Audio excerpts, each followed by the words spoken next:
almost all the commandments fall within the rubric of the first two commandments.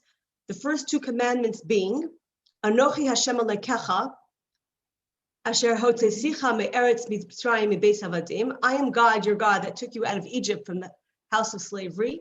And the second one is, Lo yeh lecha elihim achirim al panai. You shall have no other gods before me. And there is a teaching, and many teachings, that really essentially state that all of the Torah is found in these two injunctions. I am your God, and you shall have no other gods besides me. Because when we say God is our God, that means we follow all the positive commandments that he gives us. And when we say that there should be no other gods besides him, we take all the negative mitzvot are included in that. So we have really these two principles that envelop everything. But in the 10 commandments, which are very briefly, I am God, your God, you shall have no other gods besides me, don't take my name in vain, keep Shabbat, honor your parents, don't murder, don't commit adultery, don't steal, don't bear false witness, and do not act jealous, do not have envy for the items that your friend has. Those are the 10 commandments, and that's the rubric of it's a preamble almost of the Torah.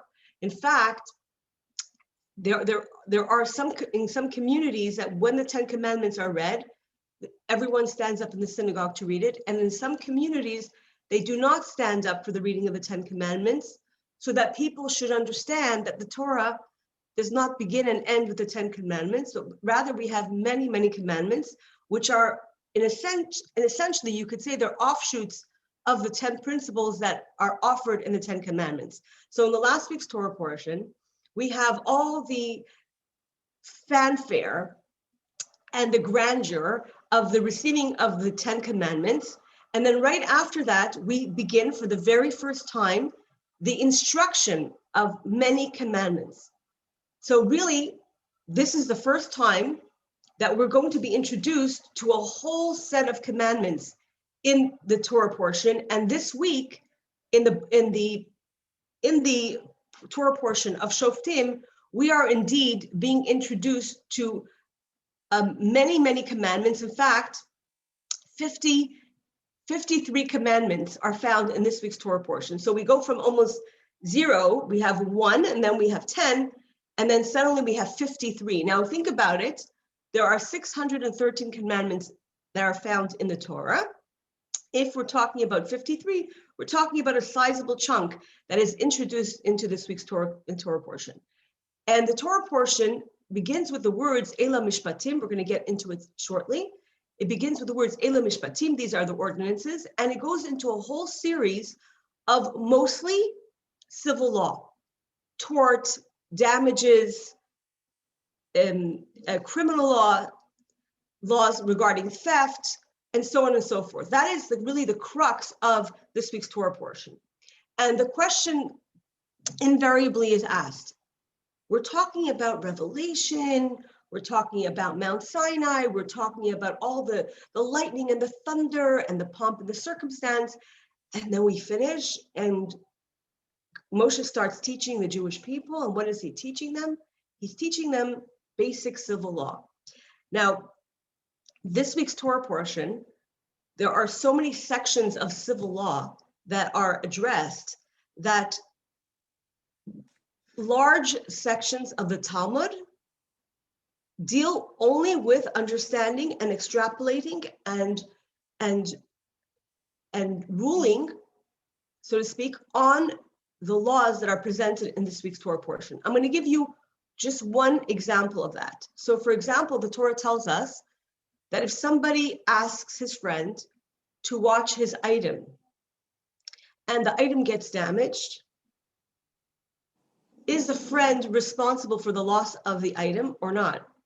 And it depends if he was paid, if he was volunteering, if he had the item in his possession because he was a renter, if he was leasing it, and so on and so forth. And this is actually the subject of tort in the Talmud, and it's very intricate, and it goes into great detail. And people will spend years, literally years, studying sections that are just based on this week's Torah portion. So the question that is asked by a lot of great commentaries, and I've seen this also from Rabbi Steinsaltz, how do we go from this lofty enterprise of receiving of the Ten Commandments and the awe, the shock and awe, to civil law? For those of you who may be lawyers, you know that civil law is very tedious and there's a lot of sections, and it goes on and on and on and on. And here, this is what we delve into straight from Sinai. And then to complicate things, if that question wasn't big enough, then there's an added question, which is this: when the Torah begins to teach all these civil laws, which means that the laws that the Jewish people are going to encounter, not in the desert, which inevitably they will be for another 40 years, but once they moved into the land of Israel and they set up an agricultural, agrarian society, they will have a series of situations. And what are the laws in those situations? So what's confounding to a lot of the commentaries on the Torah is that when we talk about the civil laws, the opening of this week's Torah portion and the opening of all the teaching of civil law and Torah, so it's the first time we're actually getting into the law, the opening is something that deals with the laws regarding slavery. And this puzzles, of course, all types of commentators and say, why would we begin with the laws of slavery? And how do we go from the grandeur of Sinai to the very plain, the banal, everyday law, and of all laws, the laws of slavery? And of course, because of this, because the Torah begins in this book, in this portion of Mishpatim with the laws of slavery, there's a lot of discussion and misunderstanding of the Torah sanctions slavery, and therefore people will look at the Torah as an anarchism. It has some interesting ethics to teach us. It has some morals, but what's with the slavery? How is slavery sanctioned in the Torah?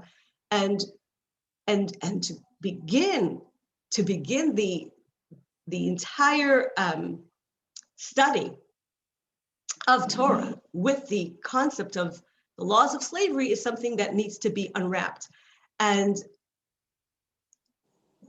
the point of what I'm going to try to bring to you today is going to be the commentators from Nachmanides and others that shed light on this interesting introduction to civil law in Torah law, and then the questions that come up as a result, and also the implications that we have both from a legal perspective, from a moral perspective, and then more than that, a psychological and I would say mystical perspective. So I'm going to try to unwrap all of that in the time that we have. Obviously, we're going to touch upon it. There is great discussion on this. We cannot get into it completely. And the reason we're not going to be able to address it fully is very simply that Maimonides himself, the great codifier of Jewish law, has in the discussion of, in the discussion of the Torah law, Maimonides has approximately nine chapters that deal with the laws regarding slavery. So this is how Maimonides begins. So 9 chapters. So suffice it is to say, it's a great source of discussion. So first, I want to get into the actual text of this week's Torah portion, and then we're going to get into the different discussions that are found and the questions that are asked. So let me get to Mishpatim, and I'm going to share the page with you, and here we go. So Mishpatim in a nutshell. Oh, that's the wrong one. Mishpatim Torah reading. Here we go. Here we go. Okay, so the Torah tells us, Ve'ela hamishpatim asher tasim lefneihem. These are the laws that you should place before the Jewish people. And Rashi says, Ve'ela hamishpatim, and these are the laws. And Rashi notes the anomaly. What's the anomaly that Rashi notes? Rashi notes the anomaly, what we call the vav hachibur, this vav here, which is a vav of connection. When you have a verse that starts with the words ve'ela, and these are, the vav hachibur, that means that it is connected to something previous to it. So Rashi brings a teaching, and Rashi says, kol makom shenemar ela, anytime that you usually come across the words ela, these are, pasal as harishainim, it comes to exclude the previous set of ordinances. Ve'ela, but the word ve'ela, and these are, mosif al rishonim, comes to include the previous ordinances.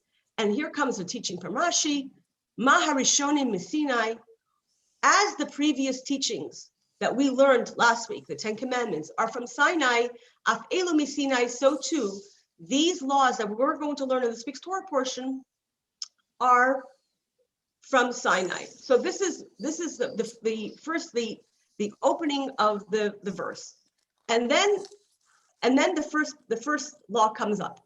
Ki sikna eved ivri, if you buy a Hebrew slave, sheish shanim ya'avod, 6 years shall you serve the slave, ubashviz yetze l'chavshi chinam, and in the 6th year he shall go free.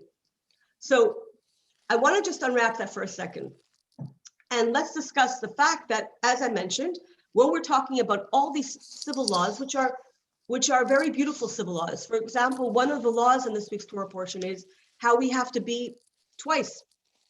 We have to be extremely sensitive to a stranger. A stranger is someone who moves into our community because they're not part of it, or a stranger could mean someone who converts into the faith, or a stranger could be someone who's living there temporarily. So a stranger has many meanings. In Torah, we have ger tzedek, what we call the righteous stranger, the person who becomes part and parcel of the Jewish community.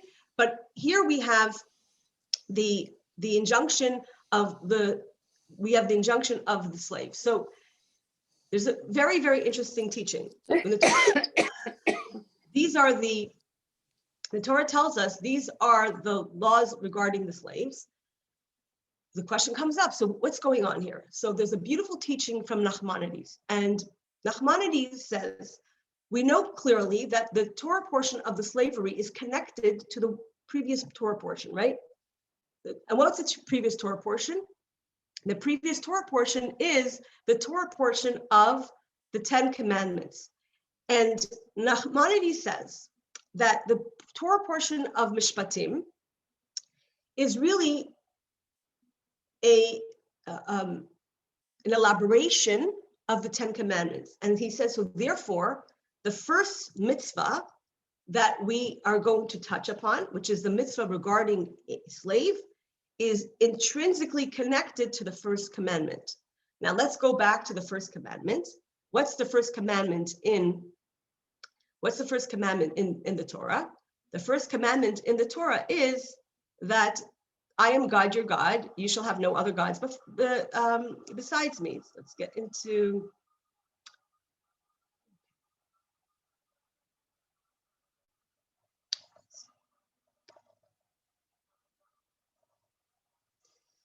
Okay. So we get to the commandment. Sorry for that.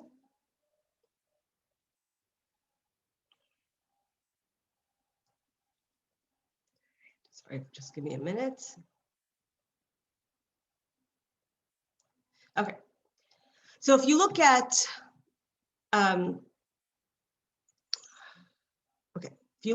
verse 2, all right? So we start with Exodus chapter 20. These are the 10 Commandments, right? So it says, "Vayidaber Elokim es kol hadvarim ha'ela lemor." God said all these things, saying, and what's the first commandment? The way it is written, the complete commandment. Anochi Hashem Elokecha asher hotzesicha me'eretz Mitzrayim mibeis avadim.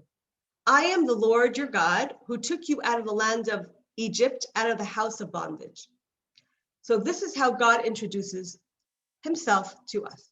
And the question that's asked by the many commentaries is, God, the almighty, all-powerful, omnipotent, omnipresent, omniprescient God introduces himself to the Jewish people.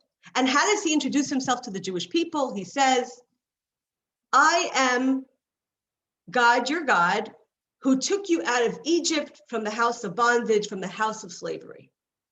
And the question that is asked is, if we're going to be introduced to God, should we not be introduced to God as God who created the world? I am God, the creator of heaven and earth. I am God, the knower of all mankind. I am God, the creator of Adam, the creator of nature. God wants to introduce himself to the Jewish people, and this is what he says to them: I am God who took you out of Egypt. It seems that that is a minimizing quality. You're talking about God. We don't worship God because he took us out of Egypt, do we? We worship God because God is the creator of heaven and earth. God is what we say in Adon Olam, who Rashis, who Achris, right? Who Bli Rashis, Bli Achris, sorry, there is no beginning to him, there is no end to him, right? Who Haya, Hova, V'yiyah, he was, he is, he will be. So we have God as the omnipotent, the omnipresent. This is why we worship God. God is the creator of the heavens and the earth, right? So this is who God is. God is the creator of the heavens and the earth. And therefore, it is really an anomaly that God introduces himself to us. And he says, I am God who took you out of Egypt from the house of bondage. So there's a beautiful teaching that says that the reason why this is mentioned, that God is God who took you out of Egypt, is because there are people who believe in a God who made this world into being, and then he leaves this world and he leaves it to its own devices. He leaves the world to natural law, and he's removed from the world. He created the world, he created the rules of nature, but he's not invested in the world. When we say, as part of our faith, that God is the God who took us out of Egypt, what God is essentially telling us is, I am not only the God who created the world, I'm the God of history, I'm involved, and I can involve myself if need be. So God is really omnipresent in our lives, what we call in Hebrew hashgacha pratit. We believe that there's divine providence, that things happen for a reason, that there is a creator that's still involved in the process of creation. But there's another teaching that really speaks to the idea that we're talking about today, which is this: when God introduces himself to us, when God introduces himself to us in the 10 Commandments, how does he introduce himself to us? He says to us, I am God that took you out of Egypt, out of the house of bondage. And lo yiyeh lecha elokim acherim al panai, you shall have no other gods before me.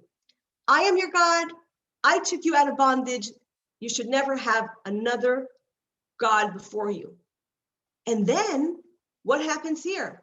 Right after the Jewish people hear these words, what happens? We're told, I am God, your God.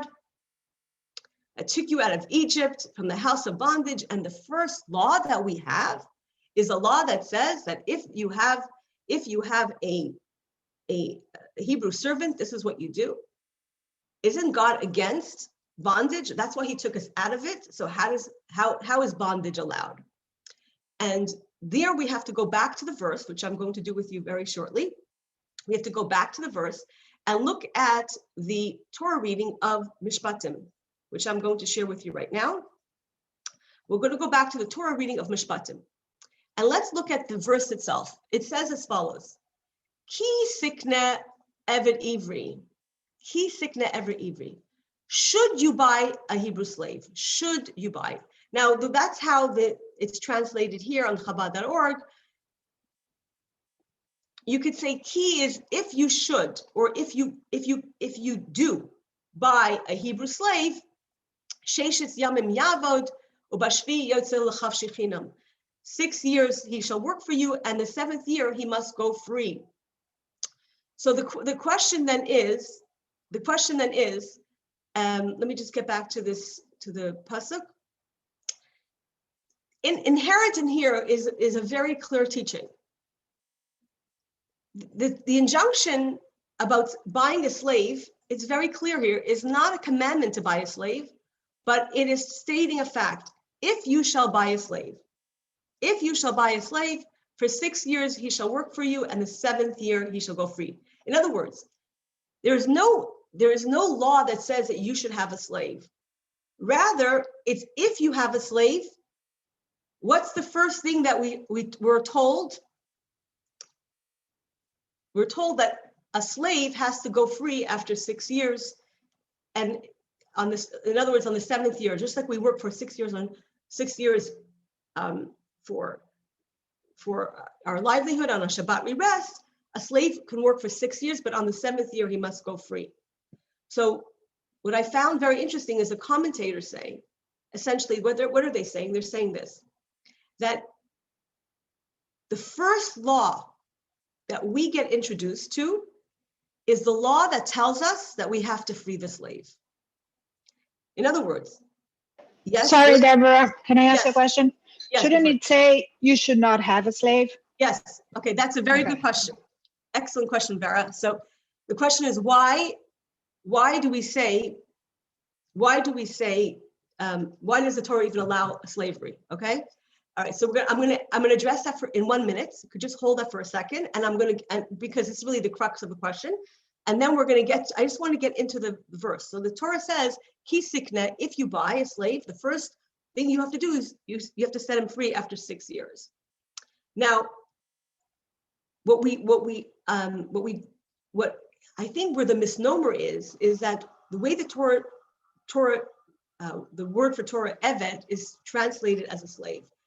In the Torah tradition, Moses, right, is called Eved Neman Hashem. He's called the servant of God. So really, in ancient Hebrew, Eved can mean worker or slave. And if you look at it really carefully, you see that the slave is not truly a slave. He's an indentured servant. Now, we're going to find out how, and that's going to answer your question, Vera, okay? How is it that someone becomes a slave? So it's very clear from the verse, it says, Ki tikna eved. So our sages tell us, if you acquire a slave, which means that you cannot make someone a slave, you have to acquire someone who is a slave. And the Talmud tells us the different ways a person became a slave. How did a person end up as a slave? The Torah tells us that we have to be slaves to God and no one should be our slaves. So how does a person end up being a slave? So there are 2 ways the Torah tells us a person became a slave in ancient times. One was this. He went into financial ruin. Remember that when the Jewish people went into the land of Israel, they all got a section of land to farm. So either because he didn't have luck or because he mismanaged his money, he went into financial ruin. He had to sell his assets to live. So for example, let's say he inherited a plot of land from his father. He mismanaged the farm. He's now penniless. He has a wife and children. He has nowhere to go. He offers himself up as a slave, which is really an indentured servant for all intents and purposes. And this person now is under the protection of the person that he works for. That then after 6 years, he's allowed to go free. And I'm going to address your questions. Just hold it, please. I just want to bring out a point first. So for 6 years, he works. The other way that a person can become a slave, the Torah tells us, is if he steals or he's involved in illegal business and a court rules a judgment against him that is more than his assets. So the outcome of that is that he has to pay off his debt. And if he's unable to pay off his debt, he goes into servitude. So for example, if somebody steals from someone and they can't pay them back, let's say they steal land, they steal property, they steal jewels, they lose it, they gamble it, then they pay back the person by becoming an indentured servant. So it's through the court of law that they become an indentured servant. So these are the 2 ways the Torah tells us a person could become a slave. You're not allowed to sell a person into slavery. It's against Jewish law. So a person can never be sold into slavery. Like the image that I used in my class today was a person in the rope, his hands being tied. That actually is against Jewish law. A person's not allowed to be sold into slavery. A person can offer themselves up into indentured service, but he can't be sold into slavery. Not only that, the Torah tells us that if a slave runs away, you're not allowed to return him to the master. It's against Jewish law. Not only that, there's a whole section in the Talmud and also in the laws of Maimonides of how you have to treat a slave. So again, because the time is short, I would love to go right into the Talmud and right into Maimonides to teach it to you. But I want to give you a brief overview so we get through it all. So just as what we call Rosh Prakim, as a general guideline, a slave, a master, the Talmud tells us a master who has a slave. So, I would like to say an indentured servant, because truly it's not like a slave. You're not allowed to have a slave in a certain sense because we're not allowed to be slaves to another. He has to do the following. Before he eats breakfast, he has to make sure that his eved has eaten breakfast. And if he has a wife and children, he has to feed his wife and children as well. He's not allowed to make him do any work that is degrading. So Talmud says, for example, like polishing his shoes, because it's degrading. If a person has two pillows, he has to give one to the slave and one to himself. If he only has one pillow, if the master only owns one pillow, he has to give that pillow to the slave. So that's why the Talmud says that in the Jewish tradition, that someone who is, the Talmud says in kaina eved, every kaina adam la'atzmai, a person who acquires a Jewish slave is really someone who he acquires a master. In other words, there's so many parameters of how he has to take care of this person. It's not true slavery. And then, I'm going to answer your question very shortly. And then, so just hold that thought. And then we find right after this, the Torah tells us that in the 6th year he has to go free. The Torah tells us something very interesting. For the 6th year he has to go free, and then I'm just going to just share this very quickly. One second. All right, here we go. So, and then it says, if he has wife or children, they go free with him, right? 6 years. So then we have something very interesting. V'im aymar yaymar ha'eved, but if the slave shall say, ahafti es hadaini, I love my master. Es ishti es banai lo yetze chavshi. I like my situation. I don't want to go free. Then there's a process. What's the process? V'yigishu aydainav el elakim. His master brings him to the judges. V'yigishu el hadelas, and they bring him to the door frame. Ay el hamezuzah, or to where the mezuzah is kept. Beratza, the lintel. Beratza aydainav es aznav b'martzeya. The master shall bore his ear with an awl, so he pierces his ear. V'ivda la'ilam, and he becomes the slave for forever, so quote unquote. Okay, and the Torah tells us. The Torah tells us he's brought to the doorpost, and he is brought to the doorpost, and his right ear is pierced. And Rashi says, why is his right ear pierced? Talmud Laimar. Rashi says, Aizen ligzeir shavash shnamar. This is a one of the teachings that we find of the 13 principles that I elucidated last week. He says as follows. Aizen ligzeir shavash shnamar kan beratza I don't have eseidav shnamar b'mitzvah. Okay, so we're going to go into the thing. here we go. So this is the teaching from the Talmud, from Rabbi Yochanan ben Zakkai. Aizen Zeis, Sheshama al Sinai Leisigle.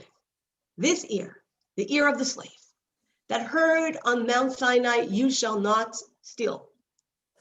V'halach v'ganav, and he went ahead and he stole, right?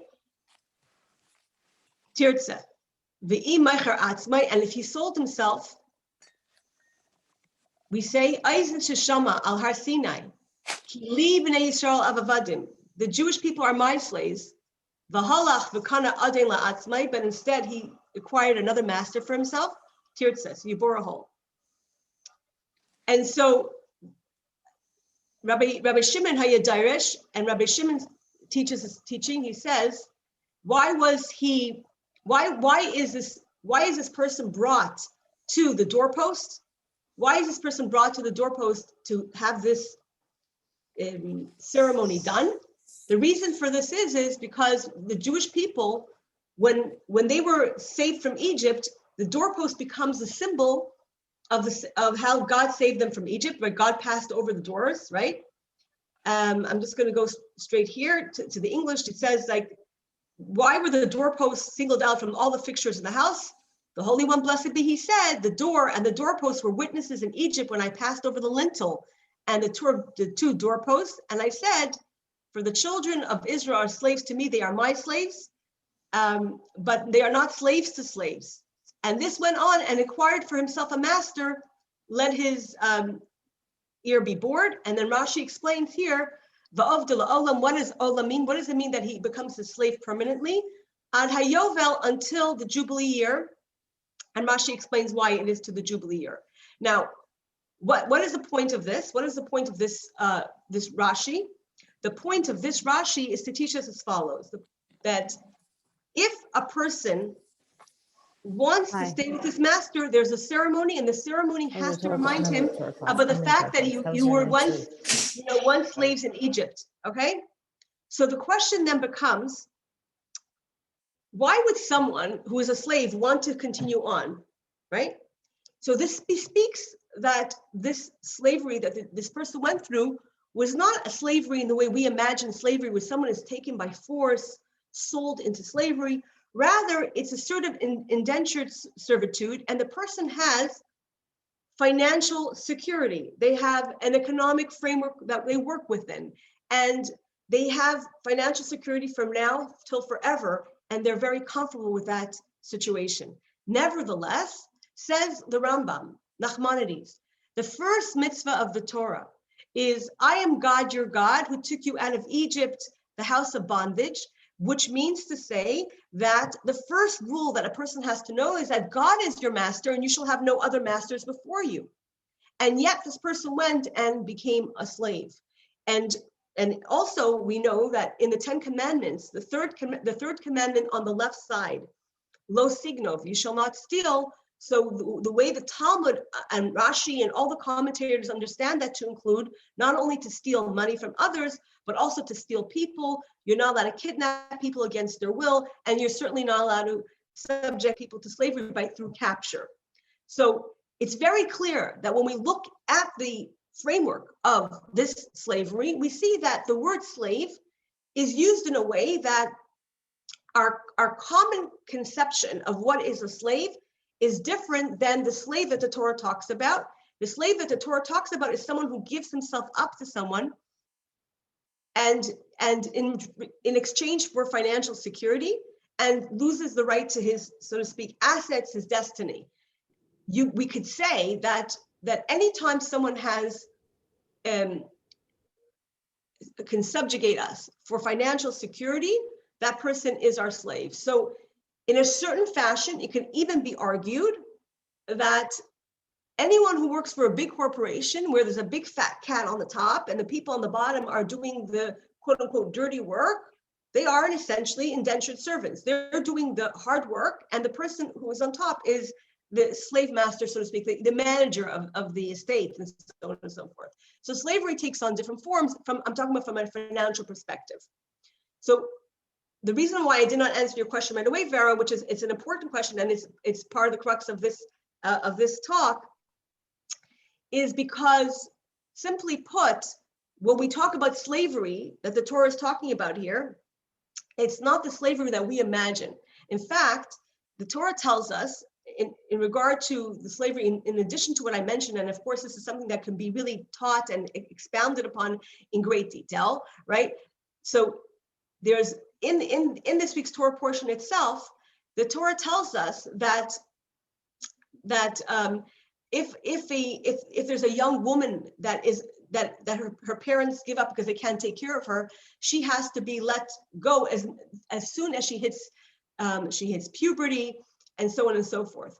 And the Torah tells us also in this week's Torah portion another very difficult and misunderstood statement, which is an eye for an eye and a tooth for a tooth. And the Torah tells us that if a slave is hurt by his master, then the law of an eye for a tooth apply. In which way? That the slave master, so to speak, has to let the slave go. So if a slave injures his master, that is conditions for immediate release. So when we study it, and again, the time doesn't allow us to study it in depth, we see that what we call slavery today, which is what the image of slavery is subjugation, torture sometimes, is not the slavery that the Torah talks about. The Torah talks about really the responsibility that you have if a slave comes into your family, into your possession, if you acquire it.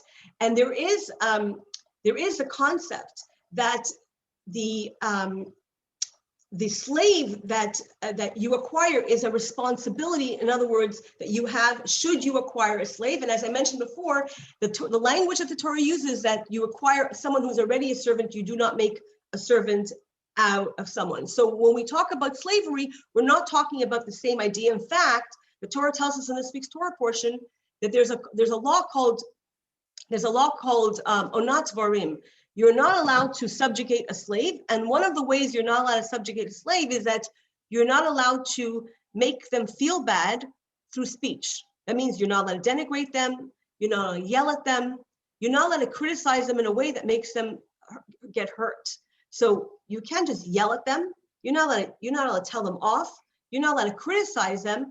That is a tremendous contravention on the law. That's why the Talmud says a person who acquires a slave really has acquired for himself a master. So it's a very important framework, I think, that has to be mentioned first. But then the question is, so why wasn't slavery abolished altogether? The Torah tells us don't eat not kosher. The Torah tells us, don't work on Shabbat. There was no Shabbat, there was no kosher in those days.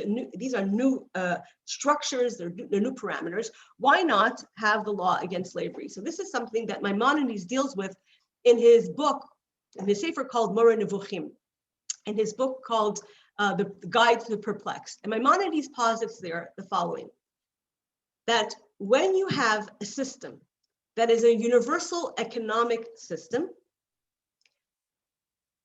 it would be almost impossible, as it were, for the Jewish people to divorce themselves from that system. In other words, slavery was just abolished, let's say, in the United States, I think it was 1863. Okay, so we're talking about 3,000 years ago. Slavery was the economic framework of the world. In this economic framework, the Torah tells you the first thing you have to do when you acquire a slave is to know that in the 6th year, you let them go free.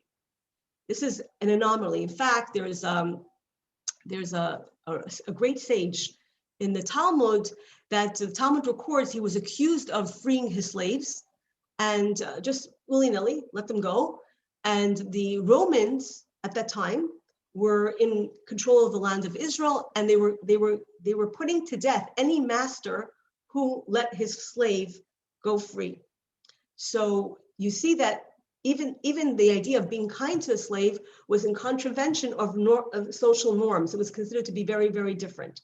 But then the question still remains, why does it exist? So Maimonides says that the economic structure of the time was such that it was impossible, as it were, it would have been impossible for a person to bow out of that structure. So God weans the Jewish people out of this by pointing out that slavery is really something that Jewish people should eschew and not not engage in because you are my servants and God is our master. No one else should be our master. No human should rule another human. And that's why the person who does choose to have that master has to have this ceremony done to him, because it is a contravention of God's will that a person should be a slave. Nevertheless, the economic infrastructure was such, says Maimonides, the Moreh Nevuchim, that it was impossible to do. Now, where do we see parallels to this? That there are certain things that the Torah allows that is not a mandate, but rather a way of dealing with an infrastructure. So, first of all, I'll put it out to you. Can any of you think of things that are in the Torah that are not actually a mandate, but are actually it's not a mitzvah to do it, but the Torah tells us how to do it? I'll leave it, I'll throw it out to you if you want to just take a stab at it. Anyone? Okay, so let me point out a couple of Eating meat, Devorah. Eating meat. Okay, perfect. Eating meat is something that we're told how to eat meat to make sure that there's the least amount of pain to the animal, but we don't have to eat meat, right? A person can say, I don't want to eat meat. But there's another, I'll give you a humorous example. So there's a story that's told with one of the rabbis in Russia. His name is the Brisker, that an older gentleman comes to him, he's really in his late 80s, older gentleman. And he says to the rabbi, I want to divorce my wife. It happened with one of the Brisker Ravs. I don't know which one. The Brisk was a great dynasty of rabbinic leaders. And he says to him, I want to divorce my wife. So he says to him, I don't understand. Why do you want to divorce your wife at this point? You've lived your whole life with her. I mean, you're in your 80s. It doesn't make any sense. I mean, whatever stresses you may have had, children, in-laws, they're all gone. I mean, what's the point of divorcing your wife? So this man said to him, Rabbi, I want to fulfill all the mitzvahs in the Torah. And I noticed that one of the mitzvahs of the Torah is says that, one of the mitzvahs of the Torah is divorce. It is one of the mitzvahs of the Torah. So I want to keep that mitzvah. So the rabbi said, had to explain to him, no, you don't have to divorce, but if you want to divorce, there's a way to do it. So in the same vein, the Torah, people could say, is the Torah pro-divorce? The Torah actually has, in the Talmud, there's one whole book dealing with divorce. So is the Torah pro-divorce? Does the Torah encourage divorce? No. The rabbis say that if a couple gets divorced, it's like the destruction of the altar cries. It's very devastating. In the Mishnah it says that the Mishnah says that there are all kinds of good deeds that we do in this world, and some of them have an impact in this world, and some of them have an impact in the world to come. So it gives an example of the different things that you do, like accompanying the dead and giving money to a poor bride, and so on and so forth. It gives all these mitzvahs that some of them we reap we reap the benefits in this world, and some in the world to come. In other words, some are just in our merits, and some we actually see. And it says, one of the great mitzvahs that we can do is v'hava shalom bein adam lechaveru uvein ish leishto. One of the great mitzvahs that the rabbis elucidate as one of the great deeds that you could do in your lifetime is if you bring peace between a husband and a wife, or someone, or two friends. So really, bringing peace between a couple is really the motivation of the Torah. Yet, Torah says, if you have a wife and you don't like her, or you want, for whatever reason, she doesn't please you, you can divorce her. So that's just an example, but there's other examples. Later on, we're going to learn in the book of Devarim, there's a segment that, for those of you who have come to my Torah portion, we have the beautiful woman that's captured in the war, and the Torah tells us how the man is supposed to behave towards the beautiful woman that he wants to take as a wife. So does it mean that the Torah is really promoting men capturing women in war? And with Rashi says, no, it's talking about the fact that if God would not allow it, people would not follow the Torah. Similarly, we have the idea of, and I think this is the most similar, we have the idea of monarchy, okay? In Judaism, we have monarchy. Now, if you think about it, the inverse of slavery is monarchy. if you have a king who is what we call basar v'dam, human flesh, and that king rules over you, you are, that's not a free spirit. That's not worship of God himself. It's not the God, you've taken another master for yourself. So the Torah tells us in one of the mitzvot, it says that if you come into the land of Israel and you say, I want to have a king like all the other nations have a king, you could put a king up, you can choose a king. So that's found in the Torah. The Torah says that if you come into the land of Israel, it says this in the 5 books of Moses, and you say, Nia kachal hagayim, we want to be like all the nations. All the nations have a king. That's the form of government that they have. And we want to be like a normative nation. We don't want to just be led spiritually. We want to have an organized king. The Torah says you can appoint for yourself a king. However, your king is going to be different than any other king. Why? Your king is going to have restrictions in how much money he's allowed to have. Your king is going to have restriction in the size of his army, his horsepower, and how many women he can have, and how many women he could take, and so on and so forth. So the Torah says you can have a king, but these are the restrictions on the king. The king always has to carry a Torah with him. He's not allowed to, have more than 18 wives, or whatever the laws are regarding a king. And so we could say, is the Torah pro-monarchy or is the Torah anti-monarchy? Clearly, the Torah doesn't want a person to rule over you. The idea that someone should rule over you is antithetical to what the Torah says. The Torah says that you should serve God alone. No one should rule over you. So what happens in the case of the monarchy? The Torah allows for the monarchy. And yet, when it comes time, after the Jewish people come into the land of Israel, as we see in the book of Samuel, the Jewish people come to the prophet and they say, let's have a king. We're now settled, the land is divided. We feel we're missing the pump in circumstance. We want to have a king. We want to have someone that we can, worship, that we could have as a monarch. And Samuel, the prophet Shemuel, the Torah tells us, Vayera hadavar, this idea was very bad in his eyes. In other words, it's true that the Torah allows for monarchy. And the Torah says, when you come into the land of Israel, if you want a monarch, you can have one. But when it comes down to it, he says, are you sure you want a king? You know what the king is going to do to you? He's going to be allowed to take your land if he so wishes, appropriate your land. He's going to be allowed to take your daughters, even if you don't want them to go. A king has powers that you don't have to give to him. You sure you want a king? But the Jewish people want a king, and they do indeed. They have a king, and they have many, many kings until the destruction, of the temple, and then the whole kingship is abolished, and the descendants of the kings go into exile in Babel.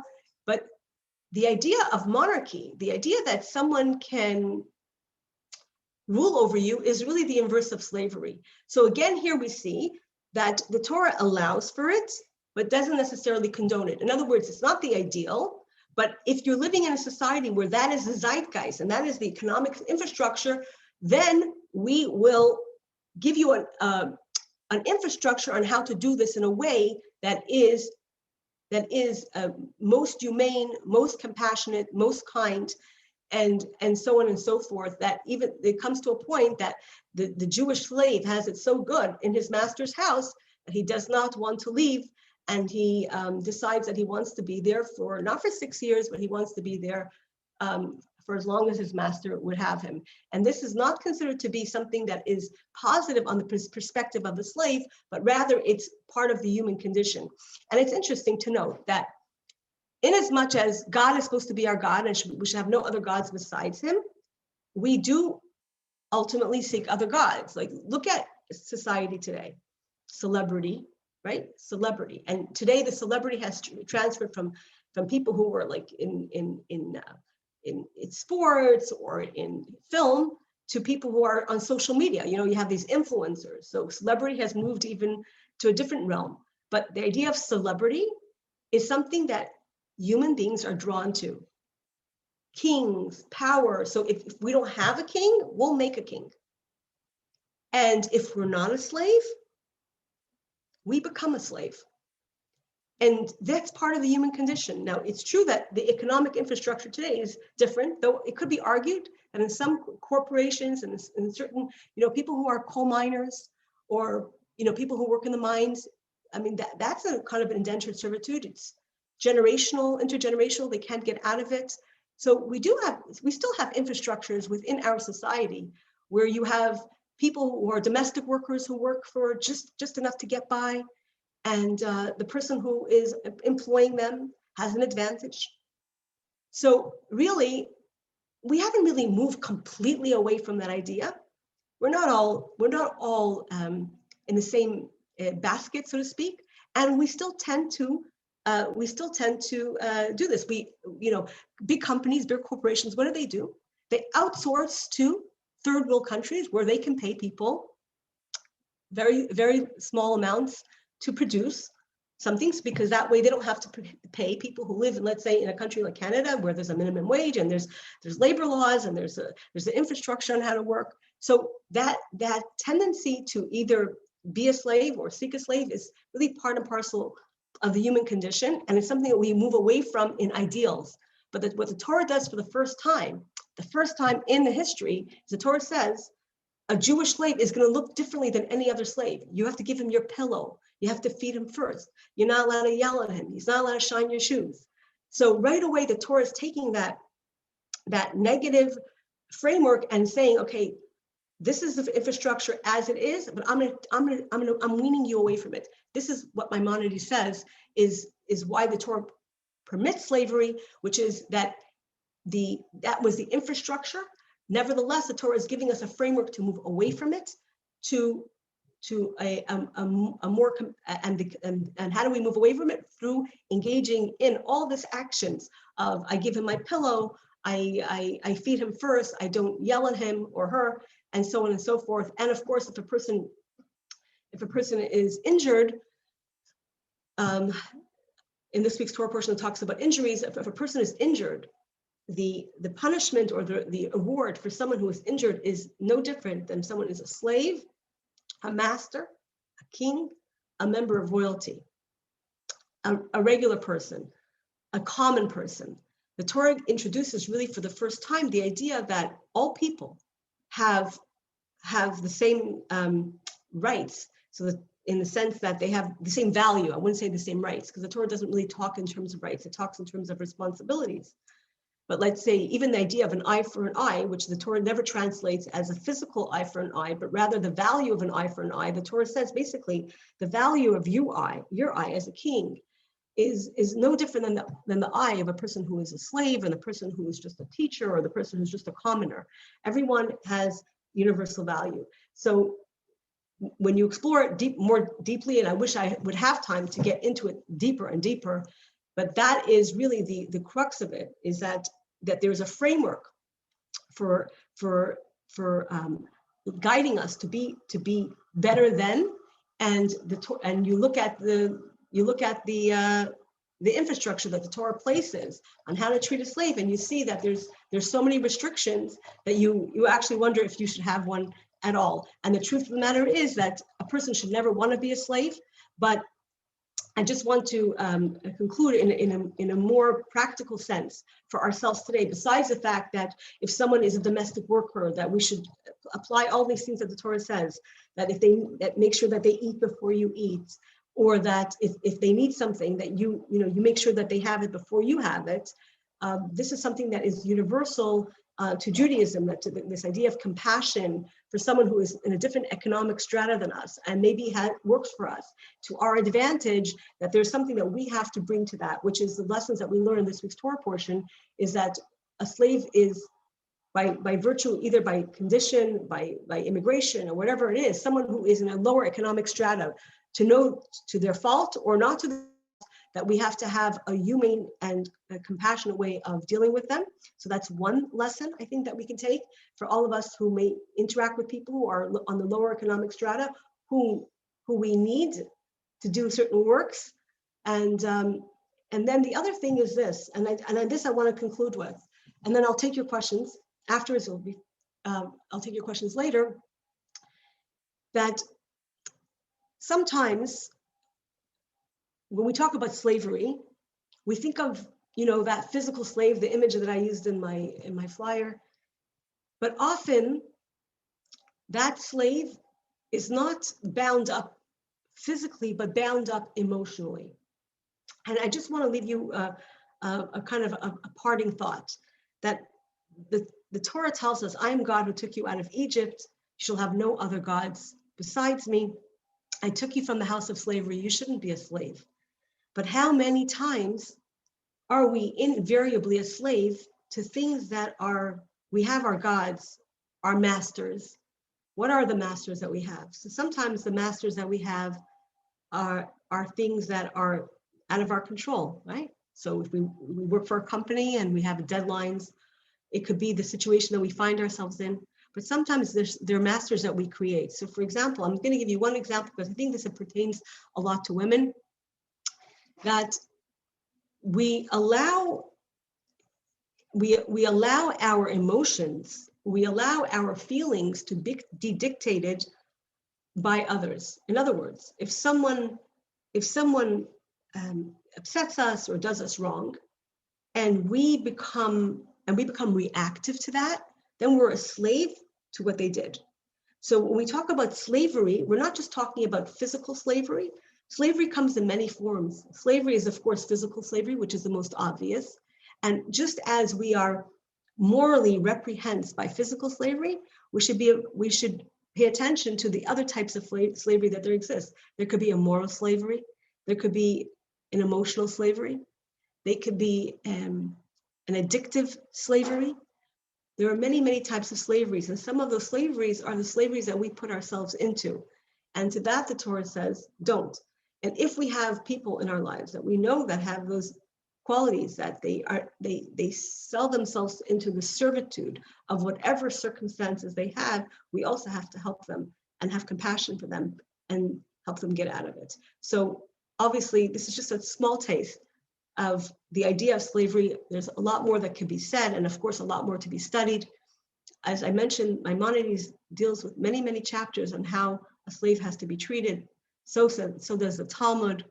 And of course, the idea of and how Judaism sees the idea of a person ruling another person in idealism is something that is antithetical to the very 10 commandments.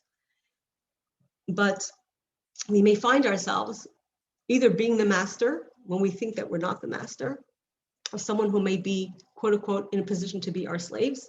It could be someone who works for us, and it could be someone who depends on us for any kind of reason. Anyone who's dependent on us for any kind of reason, we have that control, and therefore we have to be very, very careful. And then, of course, we ourselves can put ourselves in a situation where we allow ourselves to be, so to speak, the slaves. And I just want to end with one idea, which is this, and that's something we're going to explore as we get through more of the Torah portions, is that in Judaism, the emphasis is not on rights. We'll go, as we learn Torah, we'll see that more and more, and we'll discuss that in detail another time. The emphasis is not on rights. The emphasis in Judaism is on responsibilities. So when we're approached by a situation, the question is, what is our responsibility? And the Torah gives us a framework of what our responsibility is, which is kindness, compassion, putting ourselves second to that person. And that's really the message of this week's Torah portion, that we should always remember that the dignity that we carry is something that we should never give up.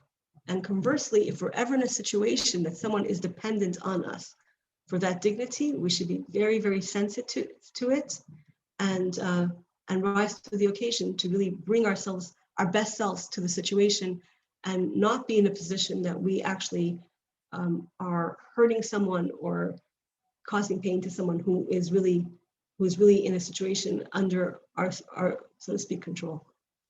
And now I'll take your questions. So open door if who needs to go. Have a wonderful day, and thank you for joining us on this heavy-ish kind of topic. And whoever has questions or comments, really no holds barred. Yes, go for it. In terms of words, no, in terms of the actual word that's used in the Torah, the word for slaves in Egypt and the word for slaves as you describe as in for the Jewish people, is it the same? I mean, there's no difference There is the same. It's the same. Exactly the same. Eved. Eved is, and Eved also means, in biblical Hebrew, Eved means a servant also. In modern Hebrew, Oved is a servant, Poel is a worker, and Eved is a slave. Because modern Hebrew has made that distinction. But in biblical Hebrew, there is no distinction between Eved and Eved. It's like in French, you know, there's only one word for love in French, amour, right? Je t'aime. So you say, I love you, or I love you, or but in English, you could say, I like you, because French is really a language of a romantic language. So you could say je t'aime and je t'aime, and it means two different things. It depends on the context. And the same is true for here, Eved. We talk about also, the rabbis always said that a person should strive to be an Eved Hashem. He should be a servant of God, not a slave to God, a servant to God. So when we talk about we're servants of God, and when we talk about us being servants of God, what does it mean? It sounds also a form of subjugation, right? Does God want to subjugate us? What is this idea of servants of God? On the contrary, when we are the servants of God, and God is I guess the highest authority that we answer to, that means that nobody really can hurt you. And often we get hurt because we say, you know, this is very common, by the way. People say, you know, this person hurt me. I was just speaking to a friend this week, and she said to me, this person hurt me. And they said so and so to me. And because of that, I don't want to, whatever. And I said to her, I said, she hurt you? Did she hit you? No, she hurt you by what she said. But why do you allow those words to control you?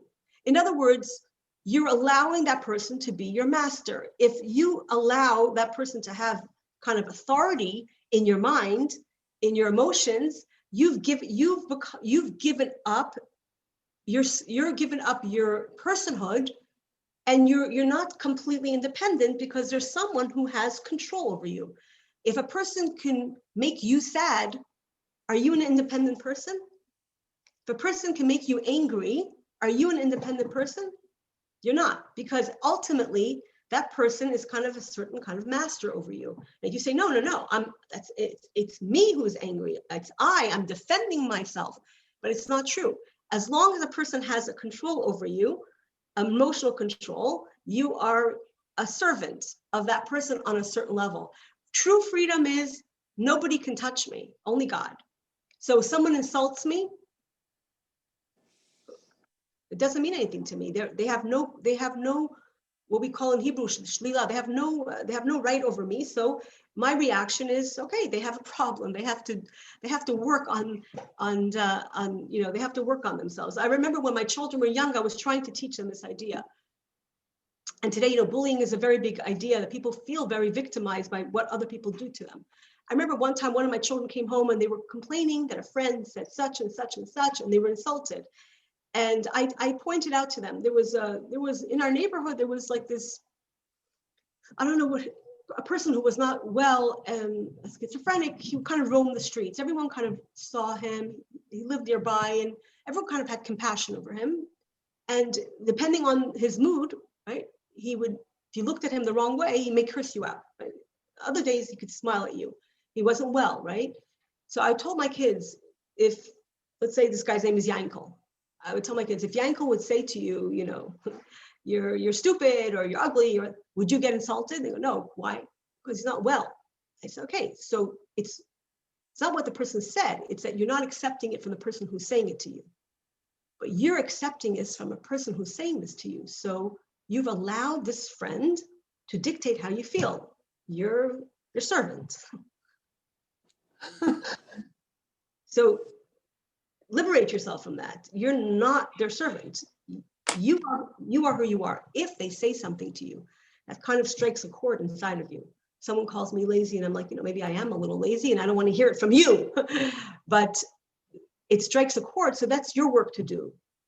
But they should never have control over you. And how many times do we do that in our personal lives, where people become very distraught and they become upset and they can actually lose sleep about something that someone said to them, did to them, not because it actually physically hurt them, but it hurt them emotionally.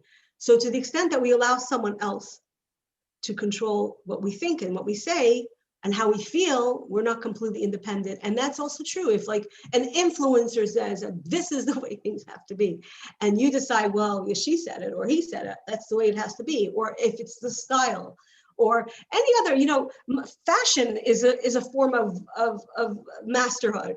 If you like it, like it. But if you're wearing something because that's what everyone is doing, then are you an independent person, or are you just part of a big machine, a cog of a wheel that just goes along with everything? So when we talk about not being a slave and not having a master, we could talk about ancient times and why was it like that in ancient times, and slavery is so cruel. And the truth of the matter is, slavery as it was practiced in most countries was an abomination, disgusting, horrible. Less known, by the way, in Jewish history, that in the Middle Ages, many people in Ukraine and Russia and in certain places, there was a lot of sex trafficking and human trafficking where Jewish men and women were kidnapped and sent on boats to foreign countries. People will find, people do the, my heritage DNA, they'll find like an ancestor going back, I don't know, 1% Ashkenazi Jewish, 1% this Jewish, and they'll say, where did it come from? There was a lot of trafficking, and it was horrible. And the Jews in the local towns would run to the slave markets to see if there were any Jews there, and there was this constant move, what we call pidyon shvuim, to redeem the captives. So one of the big mitzvahs the Torah has, one of the big mitzvahs, I think, that we have in our tradition is called pidyon shvuim. We redeem the captives. Throughout the Middle Ages, part and parcel, every Jewish family knew that they would have to contribute to their best of their ability to the freeing of the captives. So much so that one of the great rabbis were captured for that reason, because the Jews always coughed up money. Jews did not allow their brethren to be, to the extent that they could, imprisoned. And this was something that was it was going on throughout the Middle Ages, that people were just kidnapped randomly. Sometimes ships were, people were traveling from place to place. You would have the pirates that would mount ships and take everyone as prisoners. Jews were very much swept up into that as well. And when that happened in a town, if there was a slave market, God forbid, the Jewish people would come and try to redeem Jewish slaves because they felt a responsibility to their kin to do that. So clearly, slavery is an abomination. But the slavery that the Torah is talking about, it's very clear that the first law that Torah tells you is like, if you have a slave, you have to let him go. And then it tells us, and if you injure him, you have to let him go. And if you have a young girl, you have to let her go as soon as she turns 12. You're not allowed to have her. In other words, you have to be her protector as a child, make sure nothing happens to her, but then you have to let her go. So really, the role of the slave master in the Jewish tradition was as a protector. It was a responsible role. Now, it's true that the idea of slavery is not palatable to us. But as I mentioned before, how many people can say that there are no people that are living at disadvantages? The sweatshops, let's say, that happened in the turn of the century in America that brought to the fore the labor union was definitely a slavery. And now those sweatshops have moved, to the Far East, where that continues. And so anytime we're buying things, any garments, we don't know that, our purchase is not really availed by a certain kind of, now it's not slaves, they go home to their bed at night, they're not shackled, but their financial circumstances make it worth their while to work for many hours for little pay, because that's better than what they're going to get in their country. And that's why a lot of these companies say, we're taking people out of poverty by giving them these opportunities. It's true that compared to Western standards, they're getting paid very little, but we are, compared to their country, they're doing far better than the people in their country. And you can make that argument. You could say, well, at least they're giving them some kind of chance. But we know that the idea that people are working this hard for so little is wrong. Nevertheless, our economy today is predicated on that.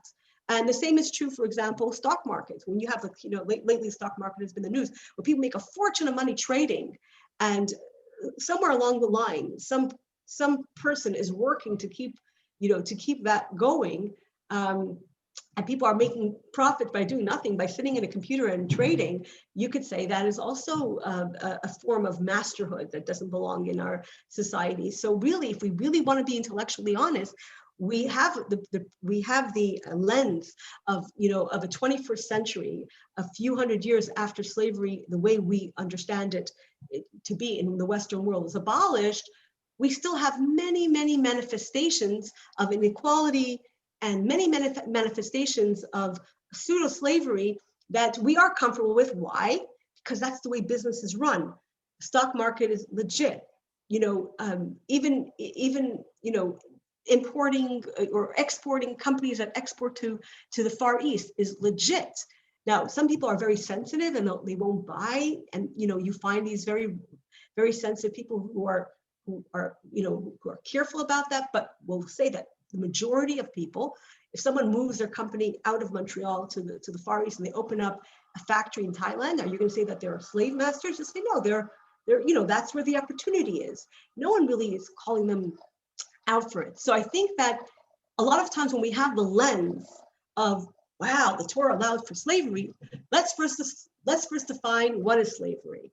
And once we've defined what slavery is, then we can talk about what the Torah's perspective of slavery and the Roman legions that took people in chains, and had them, the gladiators, and had them, fight or work until they died, is obviously an anathema and obviously a great prohibition. So I think it's that nuance is needed. And I don't think we have to worry about that because the Torah is giving us certain parameters. For example, a monarchy. I guess I can mention divorce, or the beautiful woman that's captured in the war, which is what we call rishus. That means that there is a framework, and Maimonides, above all, in the Moreh Nevuchim, says that this is really a weaning off and a sensitivity training. That the first law that the Torah says is to the vulnerable, to the slave, and that the first law of the vulnerable is freedom. Before anything else, the Torah tells us freedom. So that speaks to if I could say, the zeitgeist of the Torah, or the ideals of the Torah, which is that every single person really should stand on their own 2 feet, and every single person should be able to be independent and only have one master, which is the master of the universe. But harder to do than to say.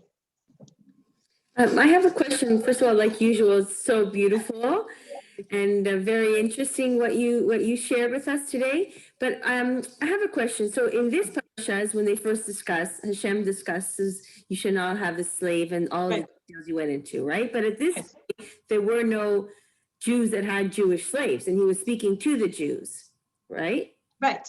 So then why not term it another term? Why not say you're allowed to have someone in those 2 situations work for you, but why call it an Eved? Why not, Hashem is setting up those. He could have just said no slaves, period, and then this is what you are allowed, and call it by another name. Right, so Maimonides, what Maimonides says is that it would have been an impossibility, that the economic infrastructure of the time would have been an impossibility. So the same way Maimonides says that we bring the Jewish people brought karbanot to God, and it was to wean them off avodah zarah. We have to understand that the Torah was given. It's true. It's Torah that's given for all time, and the teaching of the slave and how to treat a slave is seen from the responsibility that we have to do towards the slave, rather than actually sanction slavery in of itself. It's the same way that the Torah tells us, let's say, that a man can divorce his wife. It doesn't mean that you should divorce your wife. Now, it's true that the Torah is teaching us this when the Jewish people are in the desert and there is no infrastructure of anything, of any kind. There's no slaves, there's no land, there's no landowners, there's nothing. There's nothing at the time, right? But nevertheless, the Torah is telling it to them when they come into the land of Israel. And what I found a beautiful teaching from Rabbi Steinsaltz, where he says that the fact that the Torah is dealing with this kind of nitty-gritty right after the revelation of Sinai is a message that Sinai, this idea of divinity and revelation, that it has to trickle down into the everyday aspects of our lives. And we could say, like, where does Torah have, why is Torah even legislating this? The Torah could have ignored it. Slavery existed and not made any laws. But the Torah has to trickle down even to the nitty-gritty of the financial infrastructure at the time. I would say that what Maimonides is saying is that the financial infrastructure of the time was that this is how people got out of poverty. People got out of poverty because when they became really an indentured servant, it gave them an opportunity to pick themselves up, and they didn't have to be homeless. Look at our society, okay? Like, I understood that, but I'm saying, why not rename it? Because at that point, it's not a slave. It's something else. It's people who are coming out of, who need, like, why not give it another name? Okay, so why call it a slave? So actually Exactly. the Torah, right, but the Torah uses the word eved. And eved is a very broad term, as I mentioned. It's a very broad term. Eved means servant, it means slave. So in as much that it was always translated as slavery, it could be really translated as servitude, financial servitude. And why do people translate it as slavery? I don't know that, and I've actually, I've looked into many great rabbis who deal with this subject. And a lot of them talk about the definition of Eved. Eved means, Moses is called Eved. He's called Eved Hashem. So if we talk about Eved, there's Eved, Eved, Eved. So in the sense that any type of servitude to another human being essentially is slavery, in the sense that you're not fully in control. But I found a very interesting law, and I'll share that with you. In the laws in labor law, so in the Torah, the Torah makes a distinction between contract law and a person who is a poel, a person who gets paid by the hour, okay? So the Talmud says that a person who gets paid by the hour, let's say you say to a person, I want to hire you for the next 3 weeks, and I'm going to pay you by the hour. So whenever you come in, I'm going to pay you, $15 an hour for the next 3 weeks, and after that, the work is done, regardless of what you finished. In other words, I have a certain amount of time that I want you to work for me, and the person works. Compare that to a contractor where you say, I want my bathroom done, and then I'll pay you, and we make a price. So that's different. But the Torah makes a distinction between like the contract law and then this hourly worker, what the Torah calls a poel. And it's very interesting that if a person hires someone and they say, I want you to work for me for the next 25, I want you to work for me for 25 hours, let's say. And the person starts working and they're really not happy with the job. They find it very stressful. They find it very difficult. They can back out. And the person who they made the contract with has to give them compensation for the 25 hours being completed, okay? So if they find that the work is not what they expected, or they find it emotionally draining or physically taxing, they get there's a compensation, and the exact formula of how it's called, you pay someone for doing nothing. There's a formula, but suffice it is to say that it is a kind of a form of compensation for the 25 hours that you made up that they would do.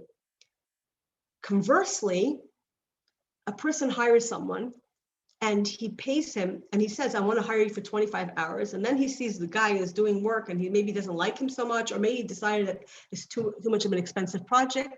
He's really not interested in doing it anymore. He cannot fire the person and say, okay, I don't want you, forget about the rest of the 25 hours. He still has to pay him. So in both times, the hourly worker has a right to exit the deal, and the person who hired him does not have a right to exit the deal. So in both cases, the person who made up a deal says, I'm going to pay you hourly. He has to kind of complete whatever he promised to pay hourly, whether the job was finished or not, or whether the hours were finished or not, which is very fascinating. Talmud says, why? Why is this? It's a fascinating teaching. The Talmud says, because nobody is the owner of someone's time except for God. To be the owner of someone's time is to be a master, to be a slave owner. And no one is allowed to be the owner of someone's time except for God. So this is actual civil law in contracts and in work, and in we call the hourly worker in Talmud. that the Torah gives leeway to the hourly worker and says, you don't own them. You don't own their time. So if you fire them and they were expecting the money, you owe it to them, and conversely, which I found to be so fascinating, because it speaks to a worldview that says you don't own a person's time. Only God owns a person's time, or a person is allowed to own their own time. And indeed, actually, the first mitzvah that we're given is the mitzvah, before the mitzvah of the 10 Commandments, we're given the mitzvah about time. So really, what's the difference between someone who's free and someone who's not free? It's you decide what you do with your time, right? An entrepreneur can decide what he does with his time. A worker has to punch the clock. So you can almost say it's like a worker who has to punch the clock. If you do not have freedom to say, I want to come in at 10 instead of at 9, so you are, in a certain sense, you have a limited freedom with your time. So when we talk about slavery, it's a very big parameter. And I think we shouldn't get stuck on the term, because what slavery meant in Jewish tradition is not what slavery meant in secular society around the Jewish people, or even religious societies around the Jewish people. Was a completely different paradigm. It was very, very different. In the same way that marriage, a Jewish marriage, was not the same as a non-Jewish marriage around them. In that, a husband, when he takes a wife, by taking a wife, he's given a set of responsibilities, which is to be sensitive to her sexual needs, her clothing needs, and her food and her shelter, and also speaking to her kindly and everything else according to the laws of Moses of Israel. And that's when we get married, the man puts a ring on the finger of his bride, and he says, I am sanctified to you according to laws of Moses and Israel. It means I treat you like a Jewish woman, and therefore we have the Jewish princess and all these things. But it comes from that idea. So we can't compare one to the other. And I think this is where a lot of people get tripped up, is they're saying, oh, the Torah sanctions slavery. Let's define what is slavery in the Torah. It's not Uncle Tom's Cabin, it's a very different picture. And I think that's something that we have to be aware about before we throw out the baby with the bathwater. Thank you very much. Okay, thank you for joining, and definitely, it's a very intense